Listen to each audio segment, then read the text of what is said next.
ďalšie a ďalšie ukrajinské útoky na energetickú infraštruktúru, čo je v súčasnej kríze, prehlbanej vojnou proti Iránu, energetickou samovraždou.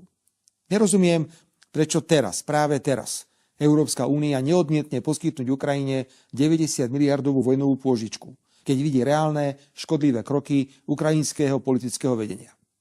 Slovensko sa na tejto pôžičke nepodiela, ale ukrajinský výsmech Európe je do neba volajúci. Veľkí hráči v Európskej únii môžu teraz v priamom prenose vidieť, ako sa bude Ukrajina správať, ak sa stane členom Európskej únie. Aby sa nám nestalo, že sa nám budú vyhrážať aj svojimi vojenskými skúsenosťami, ak nedostanú to, čo si budú pýtať.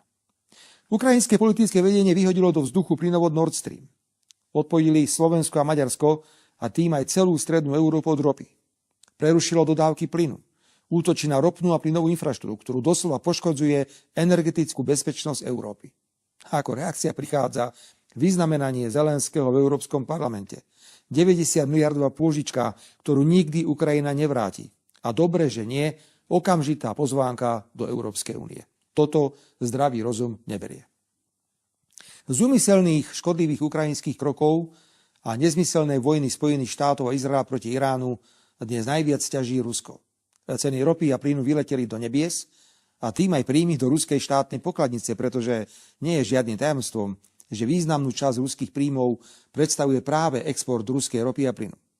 A vôbec v súvislosti s Ruskom sledujeme toľko pokrytectva v Európskej únii, že by na ne nestačili ani vyprázdnené európske plynové a ropné zásobníky. Koľko nám, Slovákom, mnohí v Európskej únii pripomínali, ako nákupom ruskej ropy a plynu financujeme ruskú vojnu na Ukrajine. Je to smiešný argument, pretože naše platby sú z pohľadu celkových ruských príjmov za energetické suroviny absolútne zanedbateľné.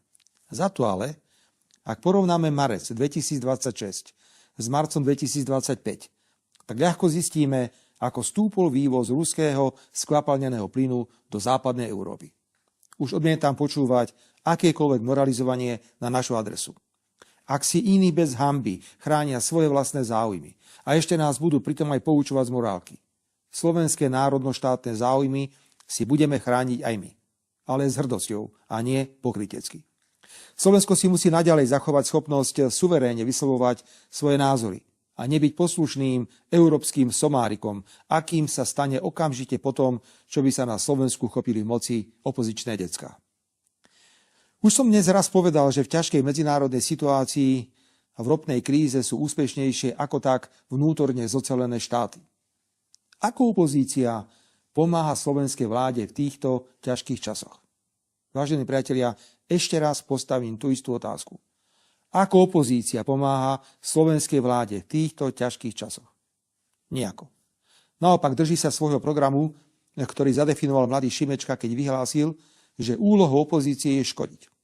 Klamú o cenách pôvodných môd. Neponúkajú žiadne riešenia. Vedú proti vláde skrytú občiansku vojnu. Toto nie je politický súboj na Slovensku, toto je skrytý občiansky konflikt. Pretože kto sleduje zúrivosť a posadnutosť opozície, musí sa spýtať, čo bude na konci tohto opozičného šialenstva. Budú po nás strieľať, ako sa mne stalo pred 2 rokmi? Voľby v roku 2027 nebudú na Slovensku o výmene vlády. Budú o tom, či Slovensko zostane krajinou, ktorej bude možné vyjadrovať slobodne iné názory. Či budeme suverénnou krajinou alebo mopslíkom Európskej komisie. Či budú mať slovenské národno-štátne záujmy prednosť pred záujmami iných krajín, najmä Ukrajiny.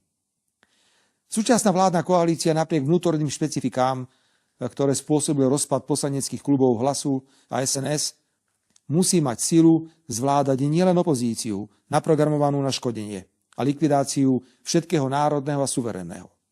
Táto povinnosť leží a bude ležať predovšetkým na stabilnom a silnom smere.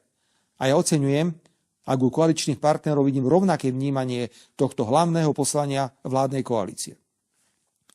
Na slovenskej politickej scéne sme v tom sami. Nikto nám nepomôže. Musíme rátať s opozičnou politickou sabotážou, ktorú budú výrazne podporovať mnohé médiá a mimovládne organizácie. Nielen to, je len na nás, s akými opatreniami na zmiernenie dopadov medzinárodnej krízy prídeme. Hoci si všetci uvedomujeme, že eliminovať dôsledky pádu európskej ekonomiky a vojnových konfliktov vnútroštátnymi finančnými a ekonomickými opatreniami je nemožné. Budeme ale inovatívni. Okrem iných vecí, o ktorých budeme v stredu rokovať na koaličnej rade a potom na vláde, treba po bezplatných vlakoch ďalej hovoriť o cenovom zatraktívnení železničnej a autobusovej dopravy, aby sme zmiernili tlaky na spotrebu pohonných hmôt. Už som o tom hovoril dnes aj s ministrom dopravy. A predstavte si, vážení priatelia, že do tohto všetkého sa americký prezident rozhodne rozpustiť NATO. Mesiace varujem, že žiadna inštitúcia nie je večná. Ani Európska únia, ani NATO. Ako sa do 1 roku rozpadla Varšavská zmluva, rovnaký osud môže postihnúť aj Severoatlantickú alianciu. Opozičné decká nebudú mať záujem dohodnúť sa na ničom. Nakoniec by ani nevedeli, čo by okrem vykrikovania spoza plotu mali robiť. Myslím si, že nás na Slovensku v krátkom čase, ešte za vládnutia súčasnej vládnej koalície, čakajú mimoriadne vážne medzinárodné výzvy. Buďte si istí, že z rozhodovania o otázkach, kde je miesto Slovenska v novotvoriacom sa svetovom poriadku a bezpečnostnej architektúry, vás smer Slovenská sociálna demokracia nebude nikdy vylúčovať. Práve naopak. O váš zdravý rozum sa budeme vždy opierať. Ešte raz pekný večer, vážení priatelia.